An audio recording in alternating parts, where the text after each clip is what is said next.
নারীদের নিয়ে করা এক বিতর্কিত মন্তব্য, আর এরপর দেশজুড়ে তোলপাড়। কিন্তু এই ঝড়ের মুখে জামাত আমিরের দাবি তার আইডি নাকি হ্যাক হয়েছে। প্রশ্ন হল, সংবাদ সম্মেলনে যা দেখানো হলো তা কি আসলেই হ্যাকিংয়ের প্রমাণ, নাকি দায় এড়ানোর এক দুর্বল চিত্রনাট্য? সংবাদ সম্মেলনে 4টি স্ক্রিনশট দেখিয়েছে জামাত। ছবি বলছে বিতর্কিত পোস্টটি হয়েছে বিকেল 4:37 আর আমিরের টিম পাসওয়ার্ড রিসেট করেছে 5:09।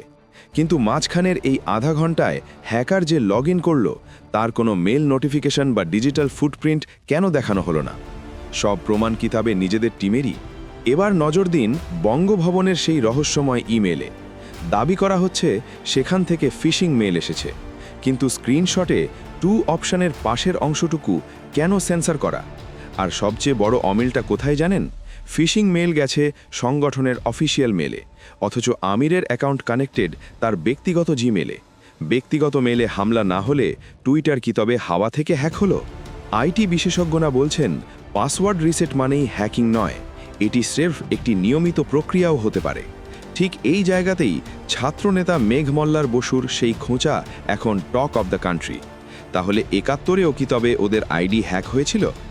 অর্থাৎ হ্যাকিংয়ের এই দোহাই কি আসলে জনরোষ থেকে বাঁচার ঢাল? যুক্তি আছে অনেক, কিন্তু উত্তর নেই। জামাত আমিরের টিম যে সব প্রমাণ হাজুর করেছে তা হ্যাকিংয়ের চেয়ে বরং নিজেদের পোস্ট ধামাচাপা দেওয়ার চেষ্টা বলেই মনে করছেন অনেকে। আপনার বিবেক কি বলে? এটি কি যান্ত্রিক ত্রুটি, নাকি বিকৃত মানসিকতার বহিঃপ্রকাশ?